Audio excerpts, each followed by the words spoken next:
बिहार में आपका बहुत बहुत स्वागत। आपके साथ मैं हूं संतोष गंगवार। बुलेटिन की शुरुआत करेंगे कटिहार से मिल रही बड़ी खबर के साथ। गोली मारकर युवक की हत्या कर दी गई। मिट्ठू झा के रूप में मृतक की पहचान हुई है। मिथुन यादव हत्याकांड में जेल से बेल पर निकला था मिट्ठू झा।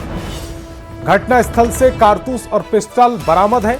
कुर्सेला थाना क्षेत्र में NH 77 की घटना। फिलहाल इस सत्य को गैंगवार से जोड़कर देखा जा रहा है। आगे पुलिस इस पूरे मामले की जांच में जुटी हुई है। हाँ, करीब 5:45 बजे जो है सागर झा का जो है कटरिया का रहने वाला है, मिट्ठू झा भी नाम है उसका। हाँ, उर्फ मिट्ठू झा है। वो आए हुए थे कुर्सेला बाजार और गाड़ी जैसे उतरे अपराधकर्मी द्वारा उसको गोली मार दिया गया और अपराधकर्मी फरार हो गए हैं। और मृतक का जो है कि आपराधिक इतिहास भी है।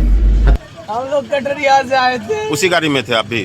उसी गाड़ी में थे, गाड़ी से उतरे थे, वो बैठने के लिए गया था। कटरिया से कहाँ जा रहे थे आप? कटरिया से होटल आए थे, गुप्ता होटल। अच्छा, उसके बाद फिर से जा रहे थे, वापस जा रहे थे। अच्छा।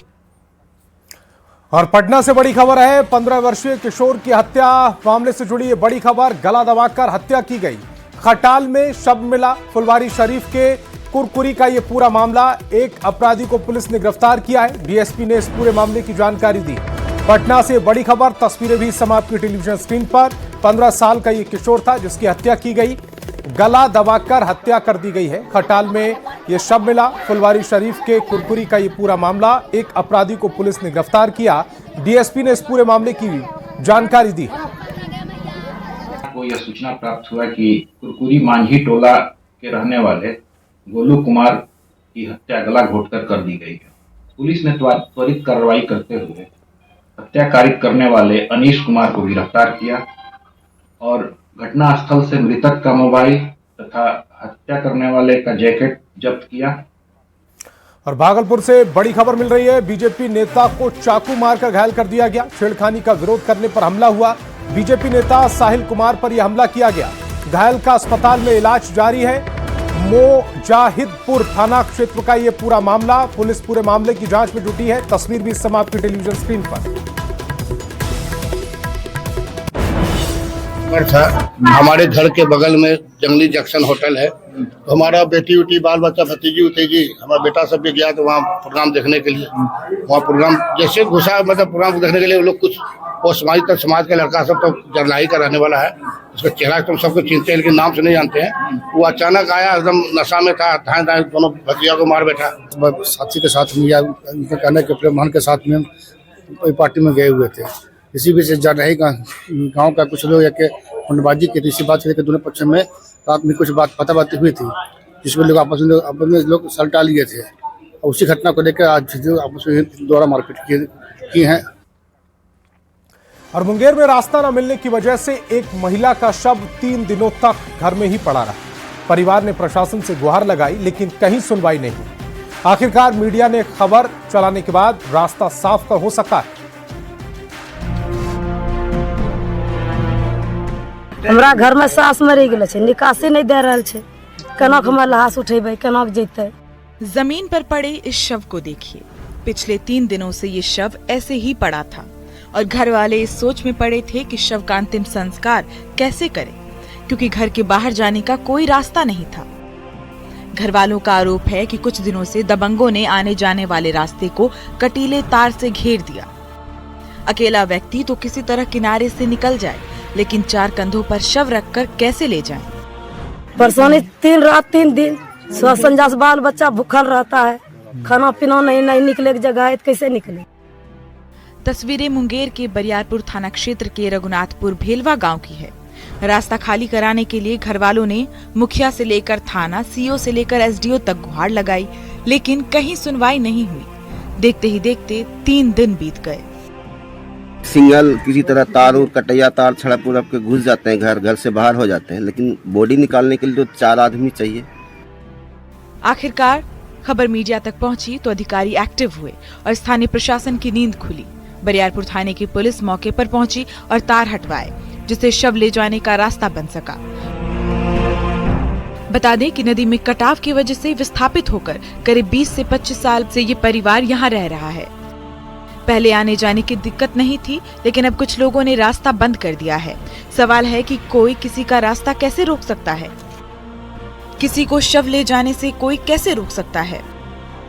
और तो और 3 दिनों तक इनकी फरियाद क्यों नहीं सुनी गई? न्यूज़ 18 के लिए मुंगेर से अरुण शर्मा की रिपोर्ट। और पटना सिटी के आलमगंज थाना क्षेत्र में एक 13 साल के किशोर का शव बरामद होने से सनसनी फैल गई। जेपी सेतु मरीन ड्राइव पिलर संख्या 112 से किशोर का शव बरामद हुआ। पुलिस ने मौके पर पहुंचकर आनन फानन में किशोर को इलाज के लिए NMCH में भर्ती कराया, जहां डॉक्टरों ने उसे मृत घोषित कर दिया। मृतक की पहचान आलमगंज थाना क्षेत्र आकाश कुमार के रूप में की गई। मृतक के सिर में चोट के गंभीर निशान है। वहीं पुलिस ने पुल से गिरकर मौत की आशंका जताई है। मेरीन ड्राइव 112 नवरपाया के बेसमेंट पर जो है एक जो है बच्चे का शव जो है बरामद हुआ है। गिरने से लगता है सर में चोट लगी है और उसकी पहचान जो है लादूस और पिता भुक्कू दक्षिणी गली के रहने वाले हैं, उसके रूप में हुई है। अग्रिम कार्रवाई की जा रही है। हम तो अभी अबे के जानकारी कहाँ मिलेगा? हम सरकार में थे, आपको जानकारी नहीं मिला। गिरल था, बस इतना जानते हैं। गाय तो सुतल था, गिरल था। क्या नाम था इसका? आकाश। कहाँ रहता है वो? दक्षिणी गली। और मोतिहारी से बड़ी खबर मिल रही। बीचधारी थाना प्रभारी को एसपी ने सस्पेंड कर दिया। पिकनिक मनाए गए थाना प्रभारी पर गाज गिरी है। थाना प्रभारी विकास कुमार सस्पेंड कर दिए गए। ड्यूटी के बजाय पिकनिक मना रहे थे। पत्नी के साथ पिकनिक मनाने गए थे। एसपी ने औचक निरीक्षण किया, ड्यूटी पर मौजूद नहीं मिले थाना प्रभारी। एसपी ने तत्काल सस्पेंड कर दिया है, यानी कि पिकनिक मनाने की ये सजा दी गई। तो बड़ी खबर है मोतिहारी से, जहां बीचधारी थाना प्रभारी को एसपी ने सस्पेंड कर दिया। पिकनिक मनाने गए थे थाना प्रभारी, जिन पर गाज गिरी है। विकास कुमार अब सस्पेंड हो गए हैं। ड्यूटी के बजाय पत्नी को साथ लेकर पिकनिक मनाने चले गए। एसपी ने औचक निरीक्षण किया तो फिर मामला सामने आया, ड्यूटी पर मौजूद नहीं मिले। एसपी ने तत्काल सस्पेंड कर दिया। और भागलपुर से बड़ी खबर है, अपराधियों के खिलाफ बड़ी कार्रवाई हुई है। घर से 2 बम, 1 पिस्टल, 16 कारतूस बरामद हुए हैं। 2,71,000 कैश बरामद किया गया। प्रतिबंधित कप सिरप नशे के कैप्सूल बरामद हुए हैं। पुलिस ने 2 अपराधियों को गिरफ्तार भी किया। सुल्तानगंज के आदर्श नगर में पुलिस ने पूरी कार्रवाई की है। भागलपुर से बड़ी खबर, अपराधियों के खिलाफ ये बड़ा एक्शन, बड़ी कार्रवाई। घर से 2 बम, 1 पिस्टल, 16 कारतूस बरामद हुए हैं। 2,71,000 कैश मिला है। प्रतिबंधित कप सिरप नशे के कैप्सूल बरामद हुए। पुलिस ने 2 अपराधियों को गिरफ्तार कर लिया। सुल्तानगंज के आदर्श नगर में पुलिस ने कार्रवाई की है। उन्होंने घेराबंदी करके वहां पर दबिश बनाते हुए उनको वहां पर मौका वारदात से गिरफ्तार किया। गिरफ्तार करने के बाद उनकी निशानदेही पर उनके घर में जाकर जब प्रॉपर रेड और सर्च किया गया तो एक पिस्टल बरामद हुई, 2 जिंदा बम बरामद हुए, 16 जिंदा कारतूस बरामद हुए, जो कि वो खुद साथ में कैरी कर रहा था, अपनी बॉडी पे कैरी कर रहा था। 2,71,700 नगद राशि बरामद हुई। 3 मोबाइल बरामद हुए। इसके अलावा घर से ही बहुत सारी नशे की टेबलेट्स बरामद हुई 1080 की मात्रा में। और गोपालगंज से बड़ी खबर है, साइबर गिरोह का पर्दाफाश हुआ। 2 साइबर अपराधियों को गिरफ्तार कर लिया गया। 2 बालक को निरुद्ध किया गया है। 2 लैपटॉप, 17 मोबाइल जब्त किए गए। हजियापुर कार्ड से यह कार्रवाई की है। तो गोपालगंज से बड़ी खबर, साइबर गिरोह का पर्दाफाश हुआ। 2 साइबर अपराधी गिरफ्तार हुए। 2 बालक को निरुद्ध किया गया है। 2 लैपटॉप, 17 मोबाइल जब्त किए गए। हजियापुर कार्ड से यह कार्रवाई। और नवादा से बड़ी खबर मिल रही, 2 बाइक की सीधी भिड़ंत हो गई, यानी कि 2 बाइक आपस में टकरा गई। एक युवक की मौत हो गई, 4 लोग घायल हुए। सभी घायलों की हालत नाजुक बताई जा रही है। मुफस्सिल थाना क्षेत्र के माधव बिघा पुल के पास यह हादसा हुआ है। पिकनिक मना रहे ये लोग लौटकर वापस जा रहे थे जब यह हादसा हो गया, जब 2 बाइक आपस में आमने सामने से टकरा गई, जिसमें एक युवक की मौत हो गई, 4 लोग घायल हैं। जो चारों लोग घायल हैं उनकी हालत नाजुक बताई जा रही है। मुफस्सिल थाना क्षेत्र के माधव बिघा की यह पूरी घटना, पुल के पास यह हादसा हुआ है। पिकनिक मनाकर ये सभी लोग लौट रहे थे। और मोतिहारी में साइबर शातिर के क्राइम कुंडली का खुलासा हुआ तो पुलिस भी हैरान रह गई। साइबर अपराधी तनवीर आलम पाकिस्तान में बैठे आकाओं के इशारे पर मोतिहारी में साइबर क्राइम की वारदातों को अंजाम दे रहा था।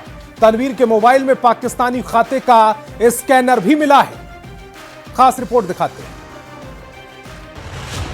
पाकिस्तान में आका, मोतिहारी में क्राइम, तनवीर के कितने तार।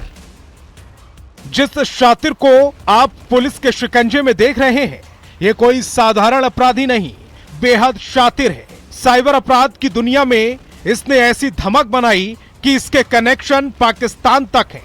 तनवीर आलम उर्फ हैदर पाकिस्तान में बैठे अपने आकाओं के इशारे पर काम करता था। तनवीर साइबर फ्रॉड का पैसा पाकिस्तान भेजकर उसको ठिकाने लगाने का काम करता था। इसके लिए कमीशन के तौर पर उसे मोटी रकम मिलती थी। तनवीर के मोबाइल में पाकिस्तानी खाते का स्कैनर भी मिला है। मोतिहारी साइबर थाना पुलिस ने तनवीर को तुर्कौलिया बाजार से गिरफ्तार किया है। ये +92 वाले बहुत सारे नंबर है जिसके साथ इनका लगातार संपर्क रहा है, चैटिंग हुई है। जो विशेषकर पाकिस्तान का जो कोड है वो जानते हैं। उसके बारे में आगे क्या अनुसंधान किया जाएगा कि क्या वो इंटरनेट जनरेटेड वो नंबर्स है या फिर वो वास्तविक वहां के नंबर है। तनवीर आलम पाकिस्तान में बैठे आकाओं के इशारे पर साइबर ठगी का पैसा एक ग्रुप बनाकर टेलीग्राम के जरिए ठिकाने लगाता था। पुलिस ने इसके पास से करोड़ों रुपए के फ्रॉड करने के डिजिटल सबूत भी जुटाए हैं। छानबीन की गई तो इनके फोन में टेलीग्राम अकाउंट एक प्राप्त हुआ जिसका नाम है bank account seller SIM card. इस नाम का एक टेलीग्राम ग्रुप पाया गया जिसमें हजारों की संख्या में मेंबर्स थे और उसमें बहुत सारे संदिग्ध बैंक अकाउंट्स का डिटेल जो होता है और सिम कार्ड इत्यादि जो लेन देन की बातें होती है, इस संबंध में चैट्स, ऑडियो और उस सभी साक्ष्य वहां पे मिला। बिहार के साइबर अपराधियों का कनेक्शन पाकिस्तान तक है। इस खुलासे ने पुलिस को हैरान कर दिया। बिहार में साइबर अपराधियों का जाल फैलता जा रहा है। तनवीर आलम उसी की एक कड़ी है जो पाकिस्तान में बैठे आकाओं के इशारे पर भारत में साइबर अपराध को अंजाम दे रहा है। न्यूज़ 18 के लिए मोतिहारी से अवनीश कुमार सिंह की रिपोर्ट। नए साल पर नीतीश कुमार अपने बेटे निशांत कुमार के साथ अपने पैतृक गांव नालंदा जिले के कल्याण बिघा पहुंचे, जहां उन्होंने अपनी दादी की पुण्यतिथि पर उनकी प्रतिमा पर माल्यार्पण किया। साथ ही इस मौके पर जरूरतमंद लोगों के बीच कंबल भी बांटे।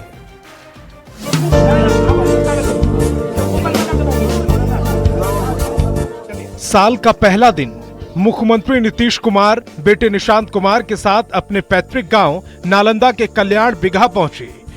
कल्याण बिघा में सीएम नीतीश कुमार ने अपनी मां परमेश्वरी देवी की पुण्यतिथि पर उनकी प्रतिमा पर माल्यार्पण किया तो निशांत ने भी अपनी दादी परमेश्वरी देवी को श्रद्धांजलि अर्पित की। इस मौके पर निशांत काफी एक्टिव दिखे। निशांत ने जरूरतमंद लोगों के बीच कंबल भी बांटे। फिर निशांत पार्टी कार्यकर्ताओं और स्थानीय लोगों से मिले और बातचीत की। लोगों ने भी उन्हें अपनी समस्याएं बताईं। निशांत ने भी पार्टी कार्यकर्ताओं और बिहार वासियों को नए साल की शुभकामनाएं दी। 2025 में पूरे साल ये चर्चा चलती रही कि क्या सीएम नीतीश के बेटे निशांत राजनीति में आएंगे। साल बीत गया, 2025 की जगह 2026 आ गया, लेकिन निशांत को लेकर चर्चा अब भी जारी है। जैसे ही किसी सार्वजनिक जगह से उनकी कोई तस्वीर सामने आती है या कोई बयान सामने आता है, वैसे ही ये सवाल फिर उठने लगता है कि साल के पहले दिन निशांत पिता नीतीश कुमार के साथ दिखे। ऐसे में सवाल है कि क्या इस साल इस सवाल का उत्तर मिल जाएगा। न्यूज़ 18 के लिए नालंदा से अनिल विशाल की रिपोर्ट।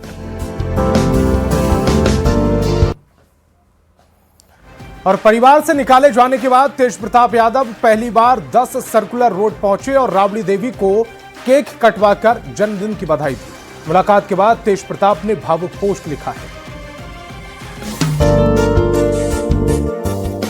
करीब 7 महीने बाद 1 जनवरी 2026 को यह तस्वीर सामने आई जब तेज प्रताप यादव 10 सर्कुलर रोड में अपनी मां राबड़ी देवी के साथ दिखी। मौका था राबड़ी देवी के जन्मदिन का। तेज प्रताप ने इस मौके पर राबड़ी देवी के हाथों केक कटवाकर जन्मदिन की बधाई दी। मुलाकात के बाद तेज प्रताप यादव ने एक भावुक पोस्ट भी लिखा। उन्होंने लिखा, आप हमारे परिवार की आत्मा हैं। हर हंसी के पीछे, हर प्रार्थना में, हर उस पल में जो घर जैसा महसूस होता है, आप ही सांस बसी हुई है। हम जो जीवन जी रहे हैं, गर्माहट से भरा, थोड़ा अधूरा लेकिन प्रेम से पूर्ण वह सिर्फ आपके कारण संभव है। आपने सब कुछ तब संभाले रखा जब हमें ये भी नहीं पता था कि संभालना क्या होता है। आप मेरी सबसे गहरी प्रेरणा है। आपने बिना गिने दिया, बिना शर्त प्रेम किया और तब भी मजबूत बनी रही जब किसी ने ये नहीं देखा कि बोझ कितना भारी था। कहते हैं जब भगवान हर जगह नहीं पहुंच पाते तब वे मां को भेज देते हैं और हम सब अपार सौभाग्यशाली हैं क्योंकि हमारे पास आप हैं। हाँ, जन्मदिन मैंने मनाया, केक काटा साथ में और जन्मदिन हमने मनाने का काम किया है। 25 मई 2025 यही वो तारीख थी जिस दिन लालू प्रसाद ने अपने बेटे तेज प्रताप यादव को पार्टी और परिवार से निकाला था। उसके बाद से तेज प्रताप परिवार से अलग हो गए, अलग पार्टी भी बना ली। हालांकि उन्हें हार का सामना करना पड़ा, लेकिन चुनाव में जिस ढंग से तेजस्वी के नेतृत्व में आरजेडी को करारी हार मिली, उसके बाद कई मौकों पर यह सवाल पूछा गया कि क्या अब आरजेडी में तेज प्रताप की वापसी होगी। अब पार्टी में वापसी हो ना हो, मां से मिलकर तेज प्रताप ने अपनी भावना का इजहार कर दिया है। पटना से रवि एस नारायण और धर्मेंद्र कुमार के साथ ब्यूरो रिपोर्ट।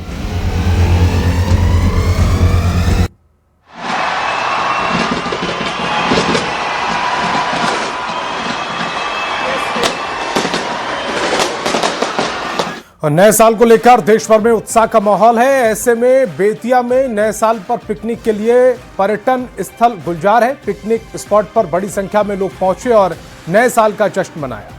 अबुबामन, सरैयामन, भिखन, ठोरी और वाल्मीकि नगर में पिकनिक के लिए जनसैलाब उमड़ा। तस्वीरें समय आपकी टेलीविजन स्क्रीन पर। पिकनिक बहुत ही अच्छी तरीके से विकसित किया जा रहा है। पर्यटन जैसे बिहार सरकार ने विगत में यहाँ पे करीब 16-17 साल से रह रहा हूँ और मैं पहले भी 1-2 बार आया, लेकिन इतना विकास नहीं था। लेकिन अब यहाँ पे उसके मुकाबले देखा जाए तो करीब 3 गुना विकास हो चुका है। रिवर फ्रंट नए तरीके से बनाया, बहुत ही अच्छी चीज़ है और बहुत ही सुंदर रमणीय स्थल है। वाल्मीकि नगर बहुत ही अच्छा, साफ सुथरा, बहुत ही सुंदर इन्होंने बहुत अच्छा प्रिजर्व किया है। इको पार्क, जंगल, नदी के किनारे जो बनाया है इन्होंने, रिवर फ्रंट, मंदिर को भी रिस्टोर कर रखा है। बहुत अच्छा लगा हम लोगों को सब। नए साल 2026 का आगाज लोगों ने भगवान के दर्शन के साथ किया। लोगों ने भगवान से आशीर्वाद दिया और मंगल कामनाएं की। भगवान के दर्शन के साथ नए साल का शुभारंभ हो गया। नया साल, नई ऊर्जा, नई सोच और नई उम्मीद। नए साल का आगाज भगवान के दर्शन के साथ। नए साल की शुरुआत पर पूरे देश में मंदिरों में श्रद्धालुओं की भीड़ जुटी रही। नए साल पर लोगों ने भगवान से आशीर्वाद लिया, अपने परिवार और देश के लिए मंगल कामनाएं की।